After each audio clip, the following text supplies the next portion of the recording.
Hello friends, मैं शिपर्णा। आप सभी को मेरी यूट्यूब चैनल पे फिर से स्वागत है। और आज मैं नई टॉपिक, एक मुहावरा, डोंट जज a book by its cover, इसके बारे में बात कर रहे हैं। किसी पुस्तक के उसके आवरण से मत आंकिए। अंग्रेजी एक मुहावरा डोंट जज a book by its cover, इसका अर्थ है किसी को केवल उसके बाहरी रूप से किसी चीज़ की अच्छाई या मूल्य का न्याय नहीं करना चाहिए।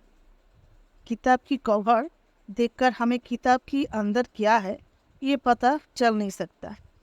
इसका मतलब किसी व्यक्ति या किसी चीज़ को उसकी बाहरी रूप देखकर राय नहीं देना चाहिए। इसकी असली कीमत या महत्व कितनी है। जिस तरह किसी अनावश्यक कवर वाली आकर्षक, मतलब जिसका कोई आकर्षक नहीं है, ऐसे कवर वाली पुस्तक में मूल्यवान और दिलचस्प सामग्री हो सकता है, उसी तरह लोग भी अपने आंतरिक गुणों और विशेषताओं से भी आपको आश्चर्यचकित कर सकते हैं। भले ये पहले उतना आकर्षक नहीं लगा आपको, इसलिए हमेशा खुले दिमाग से काम लेना बुद्धिमानी है।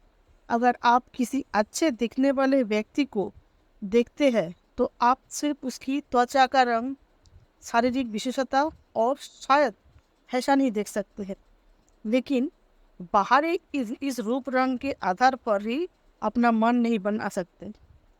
क्या होगा अगर अच्छा दिखने वाला व्यक्ति स्वभाव से भयानक निकले? क्या होगा उनमें कोई वास्तविक या कौशल ना हो? इसी प्रकार बाहरी दिखावटी से हमें भ्रम पैदा कर सकते हैं। इस मुहावरा के बेहतर से तरीके से समझने के लिए एक स्टोरी सुनाती थी। एक बार एक महिला ट्रेन से यात्रा करने जा रही थी। अपना बटुआ घर पर ही भूल गई थी। ट्रेन की इंतज़ार करते हुए वो एक रेस्टोरेंट में जाती है। अपने पास बचे थोड़े से पैसे से वो उसने सबसे सस्ता खाना, एक प्लेट चावल और सब्जी मंगवाती है और वॉशरूम में चली जाती है। वापस लौटने पर वो देखती है कि एक मैले कुचेले कपड़े पहने आदमी मेज पर बैठा चावल का प्लेट से कुछ खा रहा था। तो ये सोचकर वो क्रोधित हो गई और उसने उसकी प्लेट चुरा ली है ऐसा सोचने लगा। लेकिन वो आदमी कुछ नहीं कहती है, वो उसी प्लेट में से खाना खाने लगता है। खाना खाकर वो आदमी उठकर चला जाता है। हालांकि जल्द ही महिला को एहसास हो गया कि उसने अपना सामान दूसरी टेबल पर छोड़ दिया था। उस टेबल पर उसकी प्लेट रखी हुई थी और उसे एहसास हुआ कि वो उस आदमी अपना प्लेट से ही खाना खा रहा है, लेकिन आदमी ने उसे कुछ नहीं कहा। इसी प्रकार उनको एहसास भी हुआ कि किसी को वेशभूषा, उसका कपड़े से पहचान नहीं जा सकता, किसी की वेशभूषा से उनका पहचान नहीं किया जा सकता। तो एक बार दीपा नाम की एक लड़की थी। वो पड़ोस में दूर के गांव में स्कूल में पढ़ती थी। हालांकि वहाँ उसे कोई नहीं जानता था, कोई पहचानता भी नहीं था। तो 3 हफ्ते तक वो स्कूल देर से आई।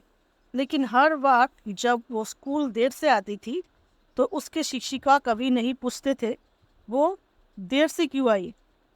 उसके बजाय उसे स्कूल में देर से आने के लिए दंडित किया जाता था। दीपा चौथा सप्ताह में स्कूल में नहीं आई तो उसकी सहपाठी और शिक्षिका ने समझा कि सजा के डर से वो स्कूल नहीं जा रही है, आ रही है। तब भी किसी ने जानने की कोशिश नहीं की स्कूल से अनुपस्थित क्यों अनुपस्थित है, किसका कारण क्या है। तो लेकिन अगले सप्ताह दीपा फिर से स्कूल गई, लेकिन इस बार वो अपने सहपाठियों से पहले आई। बेशक उसके सभी सहपाठी उसे इतनी जल्द स्कूल में देखकर हैरान हो गए थे, लेकिन किसी ने उसको पूछा नहीं, कुछ नहीं पूछा। शिक्षिका ने उस दिन स्कूल जल्दी आने के लिए उसकी तारीफ भी की। उन्होंने कहा, तुमने एक अच्छी आदत बनाना शुरू किया है, लेकिन इस आदत को हर दिन बनाए रखना। और उन्होंने बहुत खुश भी हुआ कि उनकी सजा का परिणाम स्वरूप वो जल्दी आने लगा। तो बहुत मन खुश हुई थी टीचर ने। तब दीपा ने शिक्षिका से कुछ कहने की अनुमति मांगी। मैडम क्या मैं कुछ कह सकती हूँ? हाँ, कह सकती हो, शिक्षिका ने उत्तर दिया। दीपा ने कहा, मेरी माँ ने मुझे जीवन भर पाला है। वो अकेली माँ थी और मेरा कोई भाई और बहन नहीं थे। 5 हफ्ता 5 हफ्ते पहले मेरी माँ अचानक बीमार पड़ गई थी और उसे हॉस्पिटल में भर्ती करना पड़ा था। उन सप्ताहों में स्कूल देर से आई, मुझे हर सुबह उनके लिए कुछ खाना बनाकर हॉस्पिटल जाकर देना पड़ता था। दुर्भाग्य से मेरी माँ का पिछले सप्ताह निधन हो गया, इसलिए मैं पूरी सप्ताह स्कूल नहीं जा सकी। मैंने पिछले शुक्रवार को उनका अंतिम संस्कार किया, इसलिए आज मैं स्कूल जल्दी आ गई, क्योंकि ना तो उसके लिए कोई खाना बनाना पड़ा और ना ही तो स्कूल मुझे खाना देने के लिए हॉस्पिटल जाना पड़ा। अब जब वो चली गई तो मुझे कभी भी उनके लिए कुछ भी करने का, तैयार होने का ज़रूरत नहीं पड़ेगा और इसलिए मैं फिर से कभी स्कूल में देर से नहीं पहुंचूंगी। ये कहकर दीपा बैठ गई। दीपा का कहानी सुनकर टीचर सहित सभी लोग अपने आंसू नहीं रोक पाए। उस दिन शिक्षिका और छात्रों को समझ में आया कि उन्होंने दीपा की प्रॉब्लम और मानसिक संघर्ष के लिए बारे में जाने बिना उसके बारे में राय बना ली थी। इसलिए उन्हें समझ में आया कि किसी व्यक्ति के बारे में सब कुछ जाने बिना उसके बारे में राय बनाना ठीक नहीं है। इस कहानी से हम जान पाए कि हमें किसी के निजी जीवन और उसके संघर्ष को जाने बिना उसके बारे में क्यों नहीं सोचना चाहिए। अगर शिक्षिका ने हर दिन दीपक के स्कूल देर आने का कारण जानने का कोशिश की होती तो उसे सज़ा नहीं दिया होता। कुछ दिन पहले फेसबुक में भी एक कहानी मैंने देखा था, वायरल हुए थे बहुत सारे। एक लड़की की शादी फैमिली से देखकर अच्छे नौकरी करने वाले, सरकारी नौकरी करने वाला, अच्छा दिखने वाला एक लड़की के साथ शादी हुई थी। सिर्फ 2 महीने बाद ऐसा क्या हुआ कि बेटी को अपने माँ बाप के घर लौट आना पड़ा। कवर तो अच्छे थे, बाद में पता चला कि उसकी अंदर की असली सच।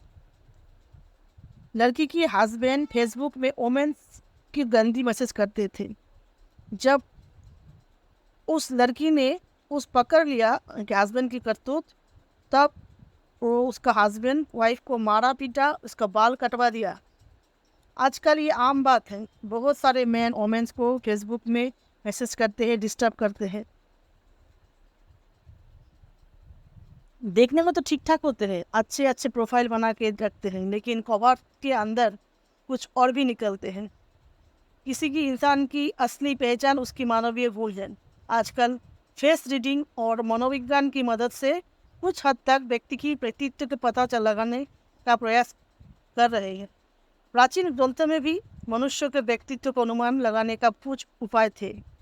भारत के प्राचीन ज्योतिष में ऐसा कुछ गुप्त रहस्य छुपे हुए थे, जिनके आधार पर आप सामने वाले के चेहरे को, आकार को देखकर उसके बारे में जान सकते हैं।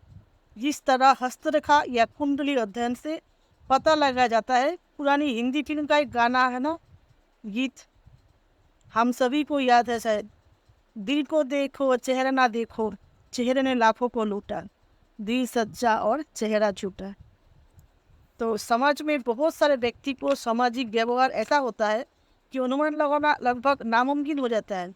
साधु कब शैतान बन जाए और ये शैतान कब साधुता या त्याग की मूर्ति बन जाए, कहा नहीं जा सकता। इसलिए हम सभी को किसी के ऊपर से देख कर नहीं, अपना विचार नहीं करना चाहिए। सो डोंट जज a book by its cover and don't जज a person by there appearance. तो थैंक यू, आज के लिए इतना ही। Tata, bye bye.